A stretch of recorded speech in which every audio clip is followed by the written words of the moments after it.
High viewers, గతంలో రాజకీయాలకు సంబంధించి కొన్ని వీడియోలు వైరల్ అవుతూ ఉంటాయి. ఆయా పార్టీ మీద లేకుండా అభిమానాన్ని చాటే తెలుస్తూ ఉంటుంది. మరి ఇంత అభిమానం ఏంట్రా అని. ఇప్పుడు కొన్ని వీడియోలు చూస్తూ ఉన్నా. ఆ వీడియోలు చూస్తుంటే అభిమానం కనిపించట్లా, వాళ్ళకి పిచ్చి కనిపిస్తుంది, లేదా డబ్బులు ఇచ్చి చెప్పండి అంటే వాళ్ళు చెబుతున్నట్టుగా ఉంది. భయంకరమైన ఓవర్ యాక్షన్. నేను చూసా వీడియో. ఆమె ఎవరో చెప్తుంది, వాళ్ళ ఆయన అంట ఈమెనంట టీడీపీకి ఓటేమని చెప్పాడంట. హే ఫర్ ఎవడతా టీడీపీకి ఓటు, నాకు వద్దు నువ్వు అని మౌన్ వదిలేసిందంట. ఎందుకమ్మంటే నాకు జగన్ అంటే ఇష్టం, నేను జగన్కే ఓటేస్తా, ఫ్యాన్ గుర్తుకే ఓటేస్తా. ఎవడన్నా దీన్ని ఒరిజినల్ వీడియో అంటాడు. ఇటువంటి బొచ్చబళ్ళు తిరుగుతున్నాయి, వైరల్ అవుతుంది. ఇటువంటి మూమెంట్లో నేను ఈ వీడియో ఎందుకు ఇస్తున్నానంటే, ఆంధ్రప్రదేశ్లో జగన్మోహన్ రెడ్డి పరిపాలనలో ఎంతమంది అర్ధాంతరంగా అసూలు బాసారో, ఆత్మహత్యలు చేసుకున్నారనడానికి ఇది ఒక ఎగ్జాంపుల్. మరలా మీకు బాగా గుర్తుంటే నంద్యాల అబ్దుల్ సలాం గుర్తున్నాడా? పోలీసుల వేధింపులు తాళలేక కుటుంబం ఆత్మహత్య చేసుకున్నారు. అవునా? ఆ కేసు ఏమైంది? ఆ పోలీసులు అప్పుడు సస్పెండ్ చేశారు. తర్వాత ఏమైంది? ఆ ముస్లిం మైనారిటీ నేతలు ఎవరైతే కేసు ఫాలోఅప్ చేశారా? ఈ అబ్దుల్ సలాం యొక్క అత్తగారో లేదన్నప్పుడు వాళ్ళ ఫ్యామిలీకి సంబంధించి ఎవరైతే ఉన్నారో వాళ్ళకి ఇది ఉద్యోగం ఇవ్వటం సమేతో చేస్తున్నారు. ఇంకా అంతే, అంతా సైలెంట్. ఆ పోలీసు సస్పెండ్ చేశారు, అతను సస్పెన్షన్ ఎత్తేసారు, మళ్ళీ ఎగదావిది డ్యూటీ. ఏమైంది ఆ కేసు?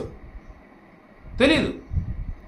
ఇదిగో ఇప్పుడు మధ్యలో నెంబర్ ఆఫ్ ఉన్నాయి, అవన్నీ కూడా మనం తర్వాత డిస్కస్ చేద్దాం సందర్భం వచ్చినప్పుడు. బట్ ఇప్పుడు ఈ వీడియో మెయిన్గా వచ్చేసి భూములకు సంబంధించి. నాకు తెలిసి ఏపీలో ఉన్నటువంటి ప్రభుత్వ ఉద్యోగుల్లో వాళ్ళ అన్నం తినడం ఒకసారి వాళ్ళు గుండెల మీద చేసుకుని ఆలోచించుకోవాలి. ప్రజలు పన్నులు కట్టిన డబ్బుల ద్వారానే కదా మనకి జీతాలు వస్తుంది. మరలా ఈ రాజకీయ పార్టీ నాయకులు ఇచ్చే డబ్బుకో లేదన్నప్పుడు ఇంకా వేరే డబ్బు కకృతిపడి అదే ప్రజలు మనం ఎందుకు హింసిస్తున్నాం? మొన్న చిత్తూరు జిల్లాలో ఐ థింక్ రత్నం అనే పాపం పెద్ద ఆయన రెవెన్యూ అధికారితో మాట్లాడితే అక్కడ గుండె కుప్పకూలి చనిపోయి అన్నాడు. గుండె అయిపోయి రెవెన్యూ సిబ్బంది. ఇప్పుడు సుబ్బారావు అండ్ పద్మావతి దంపతులు వాళ్ళ పాప వినయ ముగ్గురు ఆత్మహత్య. ఒంటిమిట్టలో ఇతనికి 3 ఎకరాల భూమి ఉందట, హైవేకి వచ్చి నియర్ బై. వాళ్ళ నాన్నకి హెల్త్ పోక 4 లక్షలు ఖర్చు అయింది, వాళ్ళ తమ్ముడి పెళ్ళికి 3 లక్షలు ఖర్చు అయింది, 7 లక్షలు. పాపం ఎంత మంచోడు చూడండి ఈ మనిషి. నాకు అప్పు ఇచ్చిన వాళ్ళని కానీ నా కుటుంబ సభ్యులు కానీ ఎవరిని ఏమనొద్దు, ఎవరిని నిందించవద్దు. నేనే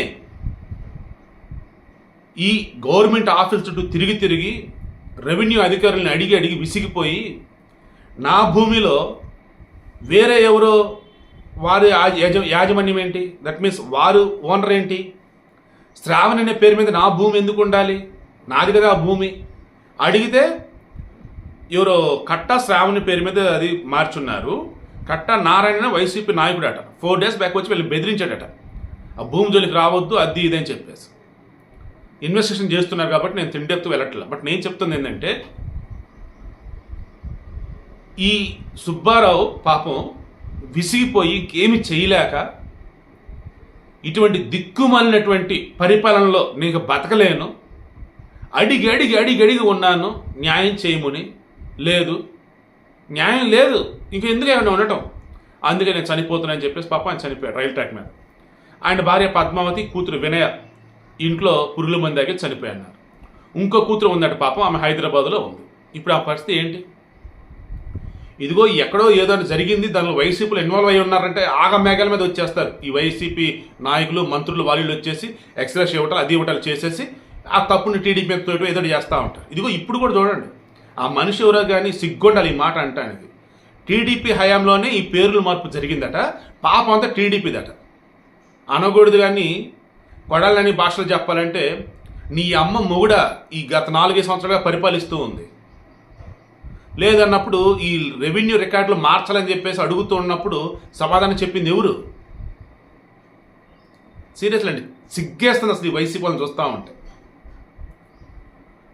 అరే 4-5 సంవత్సరాలుగా మీరే కదా పరిపాలిస్తున్నారు, ఆయన సంవత్సరాలు బట్టి అంటే తిరుగుతుంది.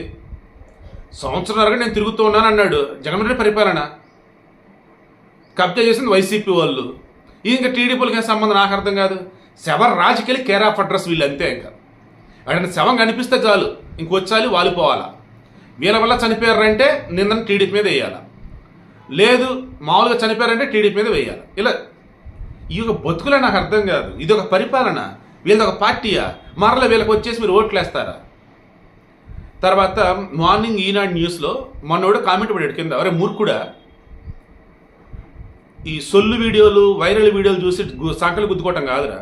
ఈనాడు మార్నింగ్ ఇచ్చిన న్యూస్ ఏదైతే ఉందో దానిలో వాళ్ళు బాధితులను పెట్టి వాళ్ళు పడిన బాధలు డేట్లతో సహా చెప్పారు. అందుకని ఆ వీడియో ఇచ్చేసి కింద డిస్క్రిప్షన్ లింక్ ఇస్తాను అని చెప్పేస్తాను. మొన్న కూడా ఇప్పుడు అదే చెప్తున్నా.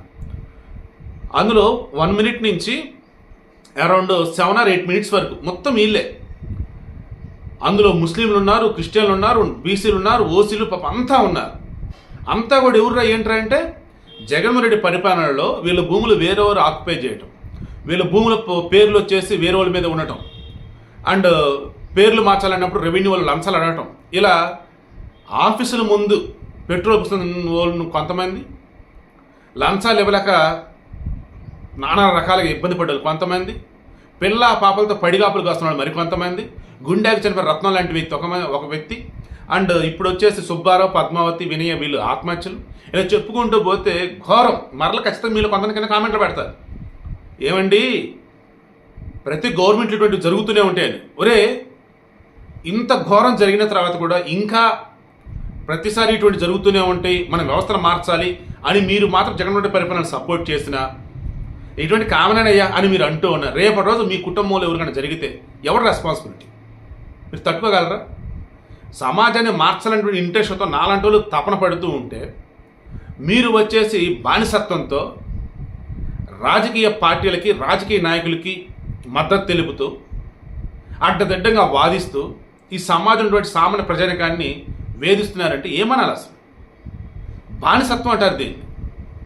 మారండి. ఒక ఆయన చెప్పాడు పాపం, అసలు నర్సాపేట ఏరియా కింద వచ్చింది అనుకుంటా అయింది. అతనికేమో ఎంపీ లావు శ్రీకృష్ణదేవరాయలు అన్నారు కదా, ఈ ల్యాండ్ రిలేటెడ్ ప్రాబ్లమ్స్ ఏమి ఉంటే ఆయన అధికారులు చెప్పి సాల్వ్ చేశాడట.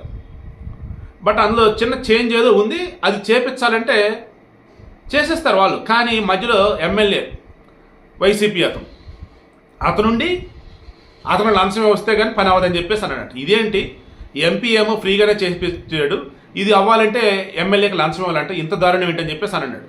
అది కూడా ఈనాడు న్యూస్లో క్లియర్గా ఉంది. ఈనాడు న్యూస్ అనే వర్డ్ ఎందుకు యూజ్ చేస్తున్నానంటే వాళ్ళు అకౌంటబిలిటీ తీసుకుంటారనమాట. వాళ్ళు ఏదైనా ఒక న్యూస్ ఇచ్చారు అంటే అందులో తప్పు దొరికిందంటే క్షమాపణ చెప్తారు, అండ్ విజువల్ ఫార్మెట్ లాగా ఇచ్చి ఉన్నట్టయితే అందులో ఏమాత్రం వాళ్ళు తప్పు ఉన్నా సరే సరిదిద్దుకుంటారు. నేను ఎందుకు దాన్ని ప్రామాణికంగా తీసుకుంటానంటే కళ్ళ ముందు కనిపిస్తూ ఉన్నాయి కదా నిజాలు అన్నవి. ఇంకా అంతకుమించి ఇంకేం కావాలి? నాకు కళ్ళు ఉన్నాయి, చెవులు ఉన్నాయి, బుర్ర కూడా ఉంది ఆలోచించడానికి. అందుకే అది ప్రామాణికంగా తీసుకున్నాను. అండ్ గతంలో ఇవన్నీ కూడా న్యూస్లో ఆల్రెడీ చెక్ చేసినా వచ్చినవే. ఇప్పటికన్నా మారండి. ఈ దుర్మార్గ పరిపాలన, అరాచక పరిపాలన అంతమందించండి.